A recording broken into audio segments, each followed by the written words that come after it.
Good morning students. इस video में अपन उपसहसंयोजक यौगिकों या संकुलों के स्थायित्व का कारण पढ़ेंगे कि किस वजह से ये स्थायी होते हैं। उपसहसंयोजक यौगिक और संकुल बनते हैं, ये तो अपन ने लास्ट वीडियो में पढ़ा था, पर ये स्थायी भी होते हैं, इसको अपन इस वीडियो में देखेंगे। I am doctor Preeti Ameta, associate professor, SDG government college Banswara. देखिए, उपसहसंयोजक यौगिक में जो डोनर होता है लिगेंड क्या काम करता है? देने का काम करता है।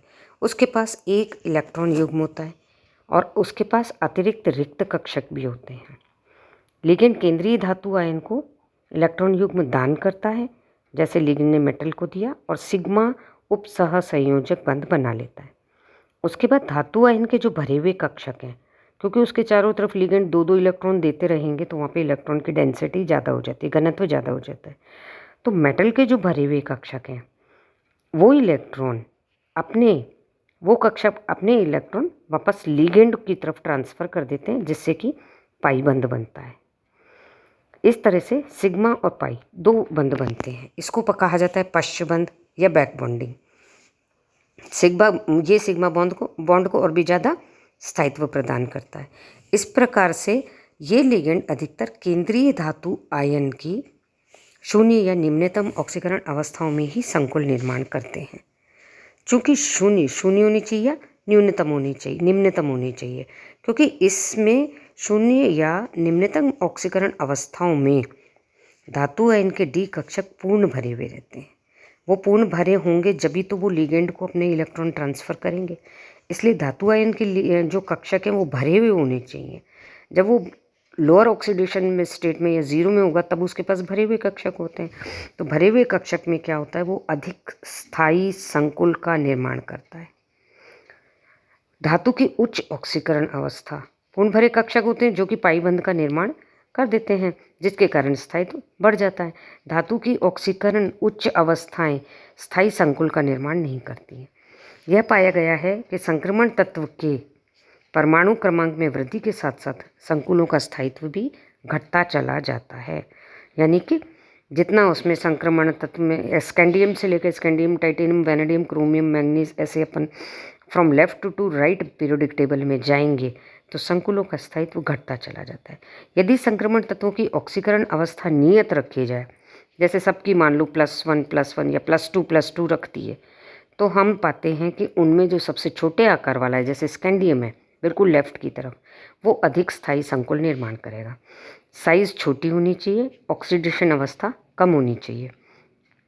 संक्रमण तत्व उच्च ऑक्सीकरण अवस्था में है तो उच्च विद्युत ऋणता व क्षारकता वाले लिगेंड जैसे फ्लोराइड, क्लोराइड और अमोनिया आदि ही उनके साथ संकुल निर्माण कर पाने में सक्षम है। हाई विद्युत ऋणता वाले आएंगे जब संक्रमण तत्व उच्च ऑक्सीकरण अवस्था में। हाई वाले क्यों आएंगे? क्योंकि उनको इलेक्ट्रॉन को अपनी तरफ अट्रैक्ट करने की कैपेसिटी होती है, तो मेटल उसको खींच करके रखेगा और फ्लोराइड भी उसके जो मेटल के जो इलेक्ट्रॉन्स हैं उनको खींचेगा, क्योंकि कम इलेक्ट्रॉन भरे होते हैं। जैसे आप ये देखिए कि लोअर ऑक्सीडेशन स्टेट में तो क्या होगा कि ज़्यादा इलेक्ट्रॉन भरे हुए हैं उसके पास, मेटल के पास, तो वो इलेक्ट्रॉन अपने आप उसको लिगेंड को दे करके पाई बॉन्ड बना लेगा। लेकिन यदि कम भरे हुए, कम इलेक्ट्रॉन है, उच्च ऑक्सीडेशन स्टेट है, तो हाई विद्युत ऋणता वाला चाहिए, जो कि मेटल के अंदर वाले जो कम भरे कक्षक हैं उनसे भी इलेक्ट्रॉन खींच के अपनी तरफ ला सके और स्थायित्व प्रदान कर सके संकुल को। अमोनिया उदासीन लिगेंड है, लेकिन इसके पास भी एक डोनर इलेक्ट्रॉन पेयर एकाकी युग्म होता है, जिससे कि वो स्थायी संकुल का निर्माण करने में सक्षम होता है। संक्रमण तत्व अपने आयनों द्वारा निर्मित संकुल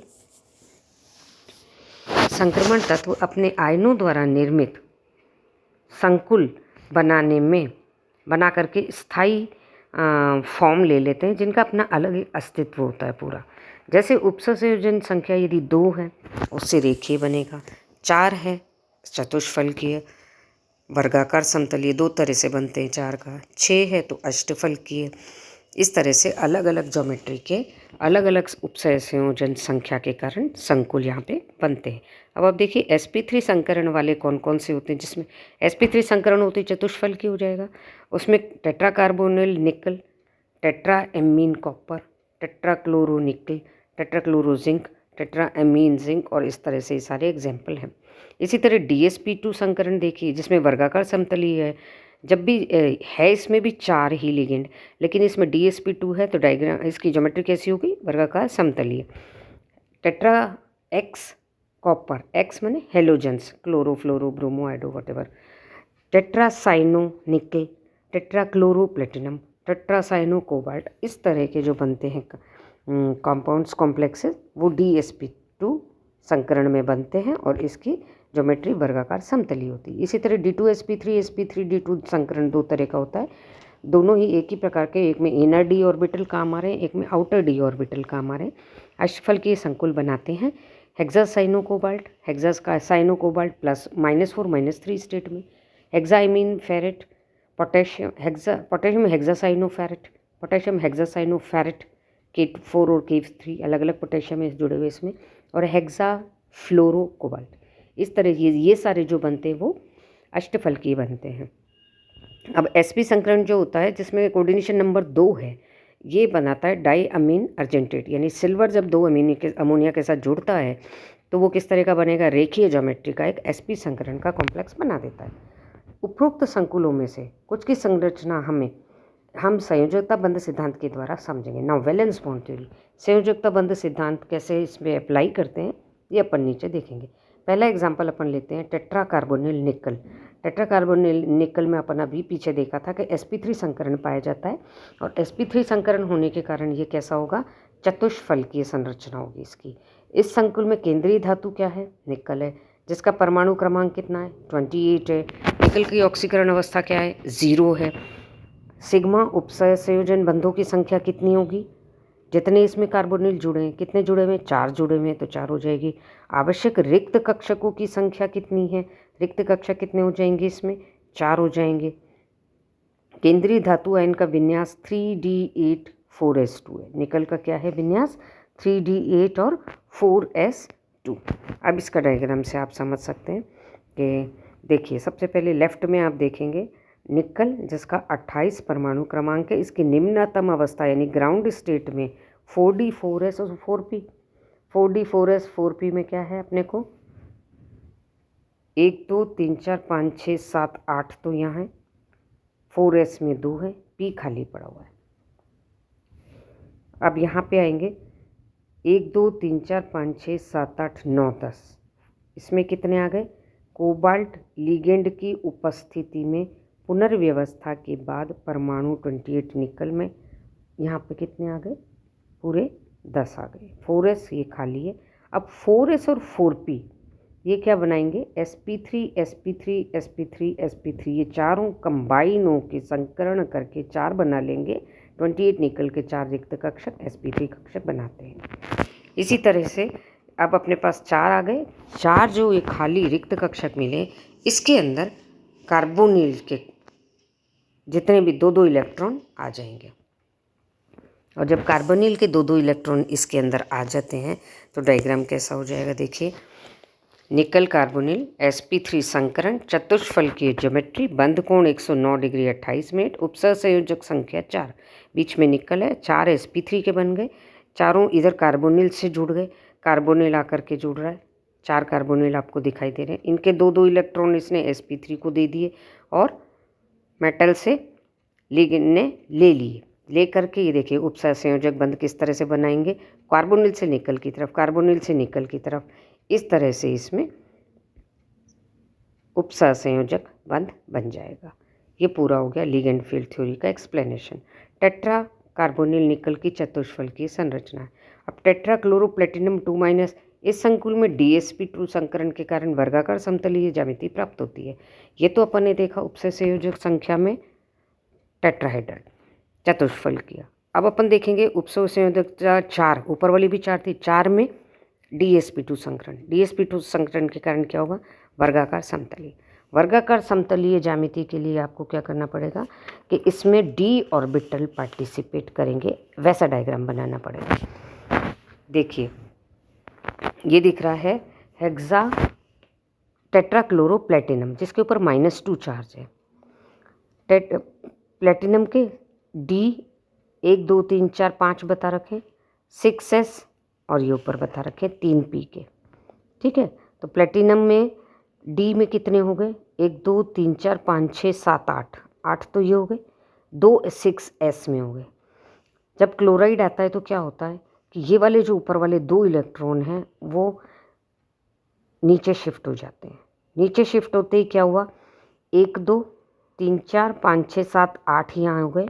ऊपर वाले 6s वाले जो 2 इलेक्ट्रॉन हैं ये इसमें से निकल जाएंगे, तभी तो प्लेटिनम जो है वो +2 स्टेट में होगा। प्लेटिनम कौन सी स्टेट में आ जाएगा +2 स्टेट में। 2 इलेक्ट्रॉन निकल जाएंगे और नीचे वाला जो सिंगल इलेक्ट्रॉन है वो पेयर अप हो जाएगा। तो एक ऑर्बिटल तो डी का खाली हो गया, एक एस का हो गया और 3 पी में से 2 पी काम में आ जाएंगे। तो 1 2 और 3 4, 1 डी 1 एस और 2 इसमें पी के आ जाएंगे। तो 4 ऑर्बिटल आपको मिल गए DsP2 DsP2 DsP2 DsP2।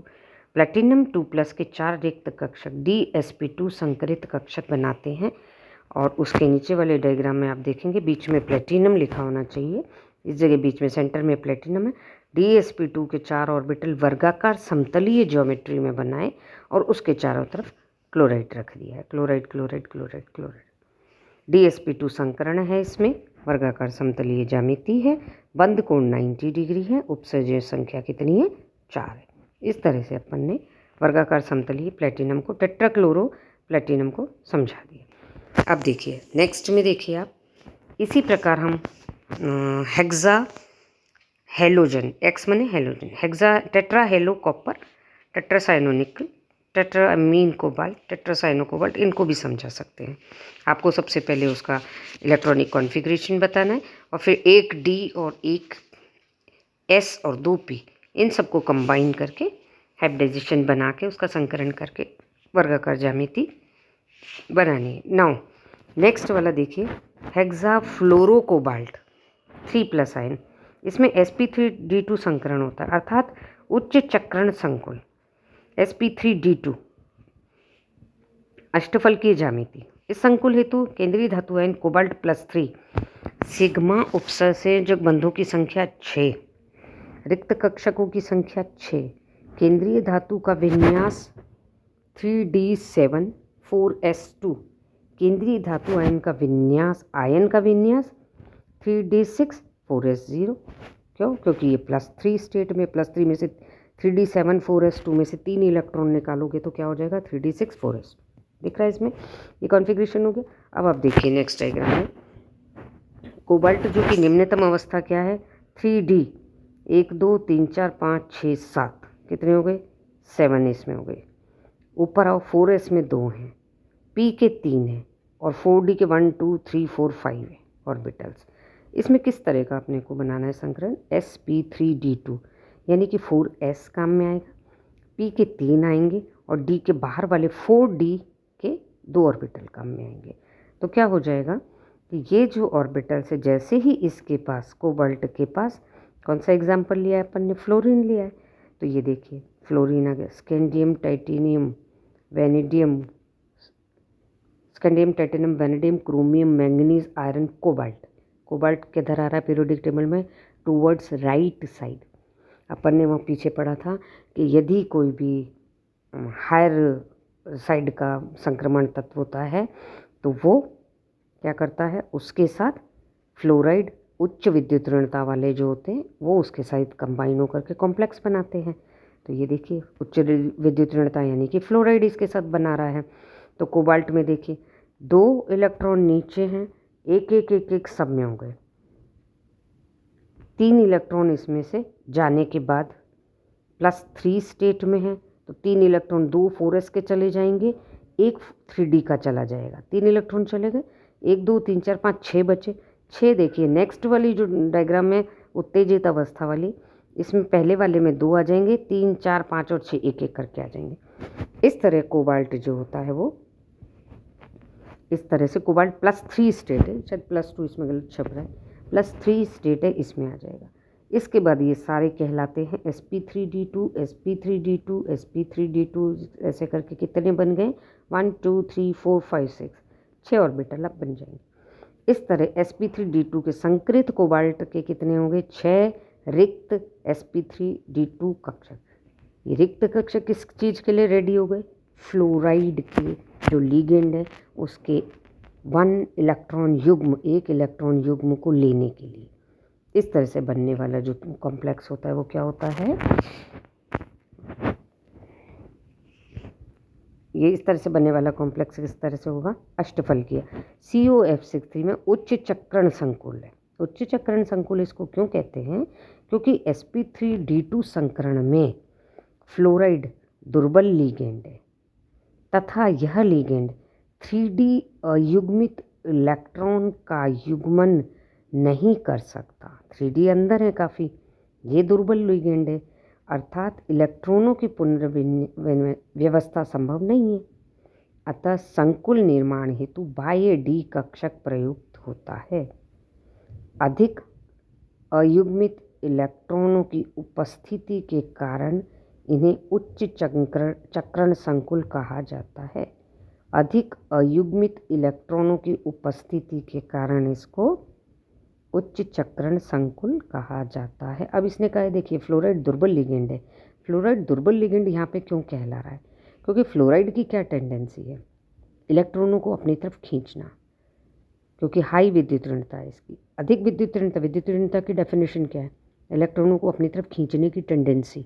तो फ्लोराइड की क्या टेंडेंसी? इलेक्ट्रॉनों को अपनी तरफ खींच के रखेगा, यानी कि खींच के रखेगा मीन्स वो मेटल को लिगेंड देने के फेवर में नहीं होता है। लेकिन चूंकि मेटल का जो वो चार्ज है वो उसको अपनी तरफ अट्रैक्ट कर रहा है, उसकी टेंडेंसी फ्लोराइड से थोड़ी सी ज़्यादा है, तो फ्लोराइड के साथ बॉन्ड तो बना लेगा, पर फ्लोराइड कोबाल्ट के बहुत ज़्यादा पास तक नहीं जा पाएगा।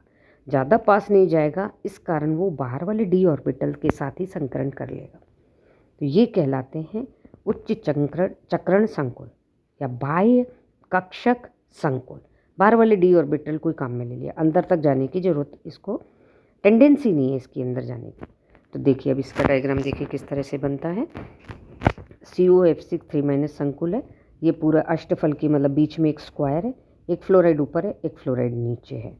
1 2 3 4 5 और 6 बन रहे हैं। 6 तो बीच वाले स्क्वायर से उपसंयोजन बंध बन रहा है, एक ऊपर से बन रहा है फ्लोराइड का, एक नीचे से बन रहा है, और इसमें 3- इसके ऊपर चार्ज। इसमें 90 डिग्री 90 डिग्री का इसमें एंगल होता है, सभी के बीच में 90 डिग्री है। कौन सा संकुल है ये? संकरण sp3d2, अष्टफल की ज्यामिति, बंध कोण 90, उच्च चक्रण संकुल, अनुचुंबकीय, रंगीन। उपसह संयोजन संख्या कितनी है इसमें? 6। हेक्सा फ्लोरो कोबाल्ट +3 की अष्टफल की संरचना। तो पहले तो आप ऑर्बिटल डायग्राम बनाएंगे इस तरह का, पहले ऑर्बिटल डायग्राम बनाएंगे, उसके बाद आपको ये उसके उच्च चक्रण क्यों है इसलिए बता दिया, क्योंकि फ्लोराइड दुर्बल लिगेंड है। जितने भी दुर्बल लिगेंड होते हैं वो क्या करते हैं? उच्च चक्रण बनाते हैं। फ्लोराइड, क्लोराइड, अमोनिया, फिर इस तरह से उसकी ज्योमेट्री बता के ये इसकी 4-5 प्रॉपर्टी लिख देंगे। This is the valence bond theory complete. देखिए अब देखिए अगला एग्जाम्पल लास्ट देख लेते हैं। निम्न चक्रण संकुल भी देखना पड़ेगा। हेक्सासाइनो कोबाल्ट जो होता है वो जब निम्न चक्रण, तो साइनाइड के साथ बना रहा है। साइनाइड क्या करता है? HCN, यानी इसको तो क्या है कि मेटल के साथ अट्रैक्ट होने की इसमें टेंडेंसी ज़्यादा है। D2sp3 संकरण निम्न चक्रण संकुल अष्टफल की ज्यामिति हेतु केंद्रीय धातु आयन कोबाल्ट +3 है इसमें। सिग्मा उपसंयोजक बंधों की संख्या कितनी है? 6 है। आवश्यक रिक्त कक्षकों की संख्या 6, रिक्त कक्षक 6 चाहिएंगे, जब तो वो 6 बॉन्ड बना पाएगा। केंद्रीय धातु आयन का विन्यास कोबाल्ट +3 का भी अपन ने पीछे भी देखा था, 3d6 4s0। तो इसके लिए पहले अपन ऑर्बिटल कक्षकों का डायग्राम बनाएंगे। D2sp3 संकरित कक्षक कोबाल्ट धातु के 6 रिक्त D2sp3 कक्षक, जिनमें साइनाइड लिगेंड के 6 इलेक्ट्रॉन युग्म प्रवेश करेंगे, 6 उपसंयोजक बंध बनाएंगे। अब इसमें आप देखिए 3D में कितने? 3D 4s और 4p। 3D में कितने हैं? 1 2 3 4 5 6। ऊपर अपन ने कॉन्फ़िगरेशन देखा था 3d6 4s0। ये तो है इसकी नॉर्मल अवस्था। फिर इधर आ जाइए, प्रबल साइनाइड लिगेंड क्या होता है? प्रबल होता है। साइनाइड लिगेंड के प्रभाव में पुनर्व्यवस्था, जैसे ही साइनाइड लिगेंड इसके पास में आता है, इसके जो अंदर वाले 3D कक्षक के जो इलेक्ट्रॉन हैं वो पेयर अप हो जाते हैं। 6 इलेक्ट्रॉन में से 4 जो अलग अलग थे वो कहाँ आ जाएंगे? अंदर वाले 3 में इकट्ठे होकर के 6 बन जाएंगे, 2 कक्षक इसमें रिक्त हो जाएंगे। तो 3D के 2, एक 4s का और लास्ट वाले p के 4p के 3, इसको 5 ही गलत बना दिए 5, और ये केवल 3 ही होंगे, इसमें p में 3 ही होते हैं। इस तरह से 1 2 3 4 5 6 कक्षक जो हैं वो बन जाएंगे। तो आप देखेंगे कोबाल्ट के 6 रिक्त कक्षक, जिनका कि हाइब्रिडाइजेशन कौन सा है? D2sp3 संकृत कक्षक, रिक्त कक्षक मौजूद हैं, अवेलेबल हैं साइनाइड के एक इलेक्ट्रॉन युग्म को लेने के लिए। ठीक है, इस तरह से ही बन जाएगा। अब देखिए हेक्सासाइनो कोबाल्ट जो होता है निम्न चक्रण संकुल है तथा इसमें D2sp3 संकुल होता है। साइनाइड एक प्रबल लिगेंड है। दुर्बल लिगेंड बाहर वाला लेता है, प्रबल लिगेंड अंदर से ले लेता है जाकर के। जो कोबाल्ट धातु आयन में उपस्थित 3D अयुग्मित इलेक्ट्रॉनों को युग्मित कर देता है, अंदर जाएगा तो उनको तो युग्मित कर देगा, इतनी ऊर्जा देगा कि वो युग्मित हो जाएंगे और बाकी के खाली हो जाएंगे। अतः D2sp3 संकरण हेतु अंतः 3D कक्षक रिक्त मिल जाते हैं। युग्मन के कारण ये निम्न चक्रण प्रतिचुंबकीय और रंगहीन होते हैं। जब भी पेयर्ड इलेक्ट्रॉन होते हैं, 3 पेयर्ड तो पहले से मेटल में आपको दिख रहे हैं, नए आने वालों के इलेक्ट्रॉन भी 2 2 2 2 सब में आएंगे, 1 2 3 4 5 6 में, क्योंकि अपन ने पहले पढ़ा था संकुल बनाते समय लिगेंड अपना एक इलेक्ट्रॉन युग्म देता है, सब में युग्म हो गया तो सारे युग्मित इलेक्ट्रॉन है तो क्या होता है? प्रतिचुंबकीय। ऊपर वाले में हेक्साफ्लोरो में अपन ने देखा था कि सिंगल इलेक्ट्रॉन थे, इसलिए वो अनुचुंबकीय था। और ये रंगहीन है। रंगहीन क्यों? क्योंकि सारे युग्मित हैं। अयुग्मित रंगीन कलर्ड होते हैं, ये अपन ने पहले पढ़ भी चुका है। इस तरह से छोटी छोटी प्रॉपर्टीज़ आप इस डायग्राम के अनुसार बता सकते हैं, वैलेंस बॉन्ड थ्योरी से एक्सप्लेन की जा सकती है। अब लास्टली आप देखिए हेक्सासाइनो कोबाल्ट संकुल। हेक्सासाइनो कोबाल्ट संकुल जो अपन ने ऑर्बिटल डायग्राम बनाया था उसका मेन डायग्राम किस तरह से होता है? Geometrical diagram. बीच में कोबाल्ट है, 4 साइनाइड हैं जो कि एक स्क्वायर बना रहे हैं बीच में, एक ऊपर साइनाइड है और एक नीचे साइनाइड है। CN सारे लिखे हुए, सारा ब्रैकेट में लिखे, 3 इसके ऊपर चार्ज है। हेक्सासाइनो कोबाल्ट 3 की अष्टफलकीय संरचना। अष्टफलकीय मतलब बीच में तो एक स्क्वायर होता है और एक नीचे होता है और एक ऊपर होता है। यदि अपन इस डायग्राम को इस तरह से लाइनों से जोड़ते तो इसके 8 फलक बनते हैं। इस स्क्वायर के ऊपर 4 फलक, इस स्क्वायर के नीचे 4 फलक, 2 ऐसे 4 फलक के पिरामिड बनते हैं, इसलिए इसको अष्टफलकीय संरचना कहा जाता है। D2sp3 इसमें संकरण है, अष्टफलकीय ज्यामिति है, बंद कोण 90 है, वर्गाकार समतली में भी 90 होता है, इसमें भी 90 होता है। निम्न चक्रण संकुल है, प्रतिचुंबकीय होते ही रंगहीन लिख देंगे अपन उसको। उपसय संयोजक संख्या इसकी 6 है। इसी आधार पर हेक्सासाइनोफेरेट -3, हेक्सासाइनोफेरेट -4, ट्राइक्लोरोक्रोमियम, टेट्राक्लोरोक्रोमियम इत्यादि कई अष्टफलकीय संकुलों की संरचना व निर्माण को समझाया जा सकता है। इसमें जितनी भी तरह की ज्योमेट्री आती हैं डी ऑर्बिटल्स के बारे में, के कॉम्प्लेक्सेस की, कंपाउंड्स की, वो आपको इसमें लगभग सारी समझा दी गई है।